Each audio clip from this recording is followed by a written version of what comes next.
guys, welcome back to my channel. My name's Ashley if you're new here, and today's video is probably my greatest accomplishment in my life.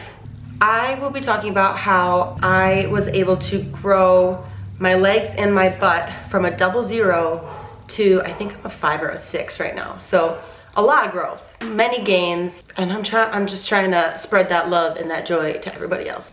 I'll say it before anybody comes for me about like everybody being different or starting at a specific size or already having gains or whatever. I built this booty from the dirt.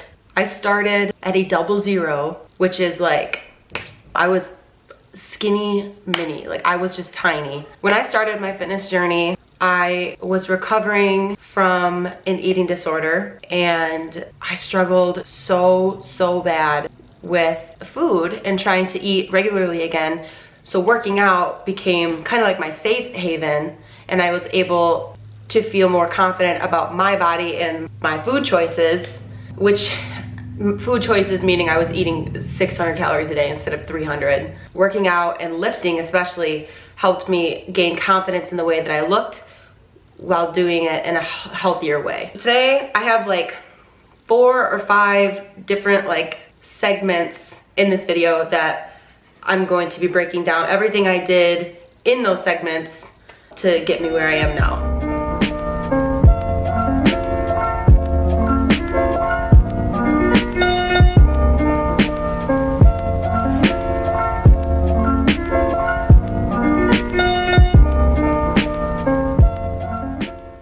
So before I discuss these things in more detail, I just want to say that however you are built right now, first of all, we're all beautiful no matter what. And I got tired of not believing in that, so now I'm just gonna like preach it to everybody. Like, if you don't love yourself, who's gonna do it for you? Nobody. So you might as well just suck it up and accept yourself in any way, shape, and form. Okay, number 1, genetics. Understand before you start any sort of fitness journey that how you want to look, not only does it need to be attainable, but it has to be reasonable as well. So I say that with like Instagrammers in mind. I know how much I compare myself to people on Instagram, and I'm pretty confident with my body where I'm at now, but I still find myself comparing myself to others on Instagram, especially influencers and bikini models and whatnot. Understand that like 70% of them anyways are photoshopped, so it's not even real. Like what you want to look like, or what, you know, like what your goals are, meaning as an individual, or like what you want yourself to look like, if it's that, sis, don't do it. It's not, first of all, it's never gonna happen. Like it still hasn't happened to me, and I've been waiting on it. So don't do it to yourself. Don't put yourself in a category that other people aren't even in. Like they're not even in that category. They wish they were in that category. That's why they are heavily relying on Facetune to make their coin. Like, you're better than that. Genetics play a huge role in how small your waist can be, how your hips are gonna form, if you have hip dips, how your back is aligned, like just random things that you wouldn't think all come together, but when they do, they give you a specific shape. And no matter how hard you work, if your body is built a specific way, it won't change on its own like that. So keep that in mind and keep your goals attainable and reasonable. 2, commitment. This is not gonna work unless you do, because it's hard and it's a huge goal to try and achieve. It's a struggle, I'm not gonna lie. Like I struggle with it too. I have like 3 key things under commitment that I wanted to talk about. The first one being make the time. Even if it's a 20-minute like ab circuit, you gotta do something every day. Even if it's the bare minimum. Like if you did yoga that day, if you just stretched, you did something. Like you have to make time, whether it's 2 hours or 5 minutes. You gotta make time somewhere in your day, because you have time. You have time. You just gotta find it. Along with making time, stay consistent. You gotta be consistent in your workouts and how many days you're working out as well. I work out 5 days a week, and I'm not going hard 5 days a week. Especially when I started out, I would work out maybe 2 to 3 times a week. I would run on the treadmill for one of my workouts. I would do abs another day. Simple stuff. If you're not comfortable doing things in the gym, try and Google some home workouts, or if you go on Pinterest, they give you like all sorts of workouts that you could do. YouTube has a whole bunch too. I've been doing some YouTube workouts in quarantine, and they have kicked my butt and also given me a newfound love of kickboxing. But be consistent with whatever you're doing. Consistency is key. At the end of the day, like I said, it only works if you do. So however much you put in, that's what you're gonna get back.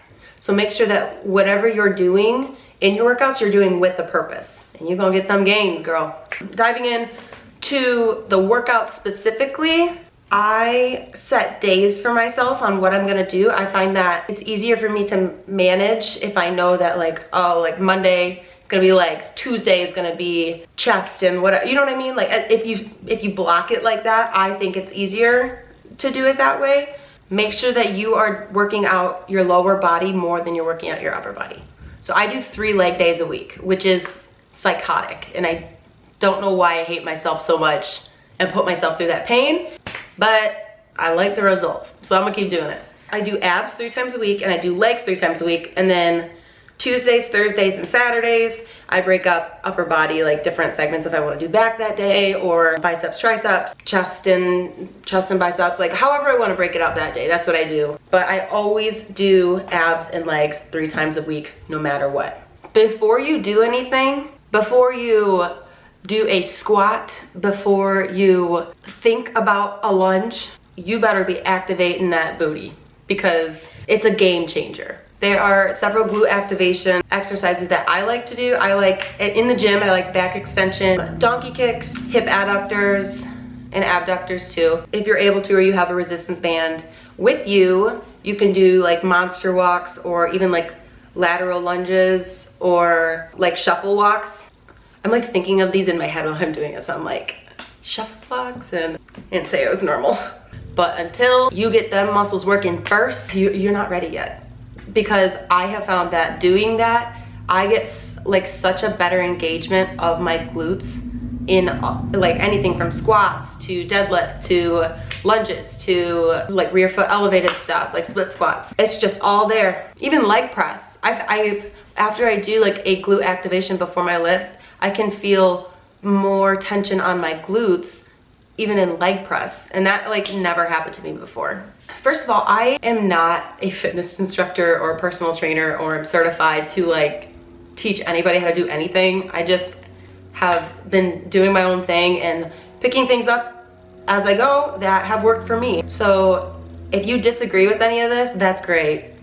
Do your own thing, but this is what I've learned. So I just wanted to kind of clarify that in case anybody thought I was if I actually knew what I was doing, because I don't. My favorite exercises that I like to do for my glutes are hip thrust, squat, rear foot elevated split squats, and deadlifts. Those 4, is that 4?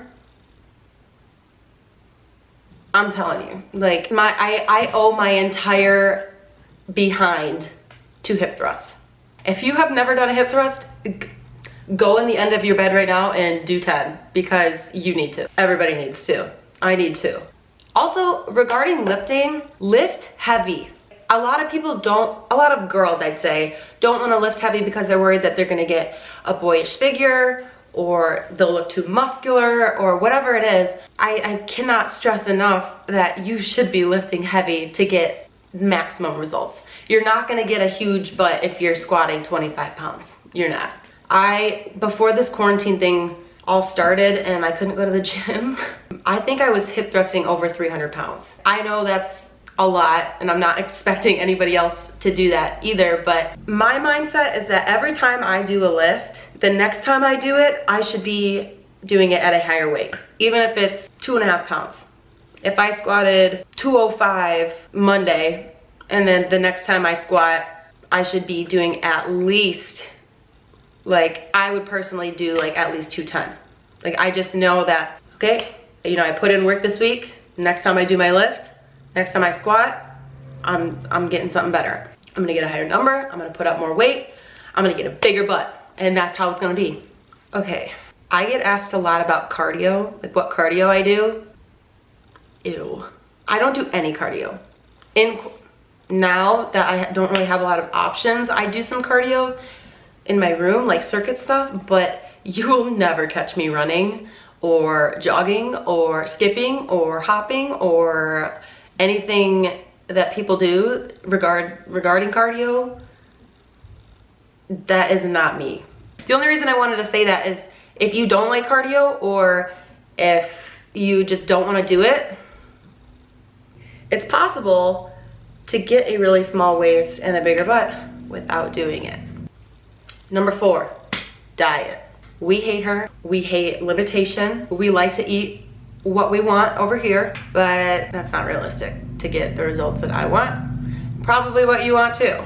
My diet is pretty relaxed, but when I was hardcore building muscle and building a booty, focusing really hard on keeping a trim waist, I would do these things regarding diet to get me there. So first of all, protein,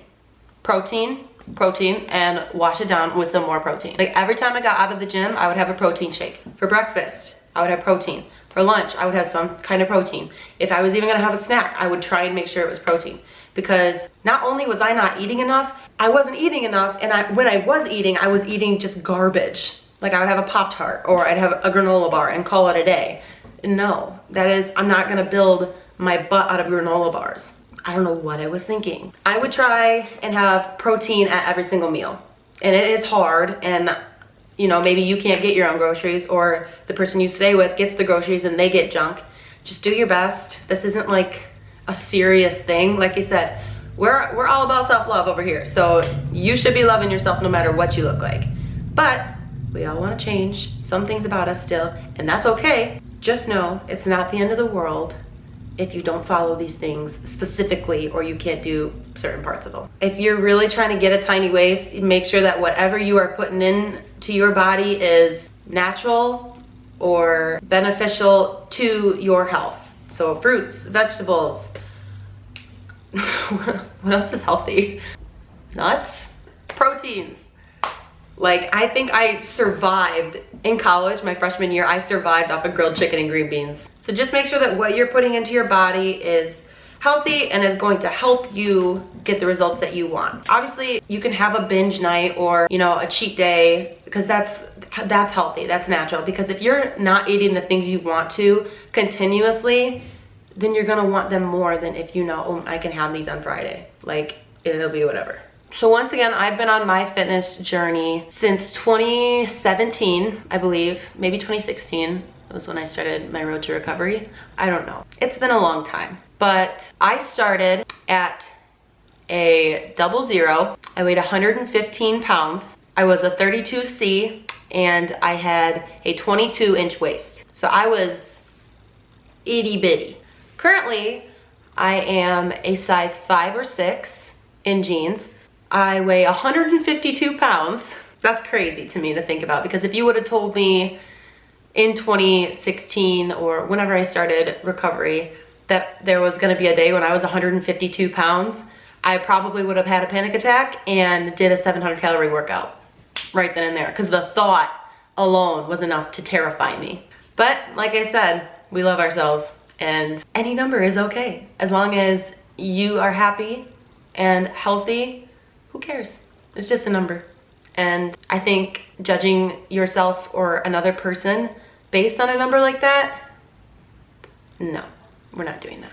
I am a 32 triple D now, so you really can gain anywhere. That was the biggest blessing that came out of weight gain. I have a 23-inch waist. So I gained an inch, but I also gained 6 jean sizes or pant sizes. So you win some, you lose some. I'm pretty happy. Thank you guys so much for watching. I hope after watching this you can take something away, whether it's a new workout that you can do or maybe just hope that you can be super skinny and still build from the ground up. It is possible. It's hard and it takes a lot of years, but it's possible.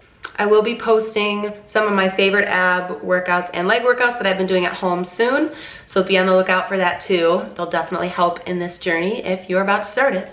Like and subscribe down below, and I'll see you next time.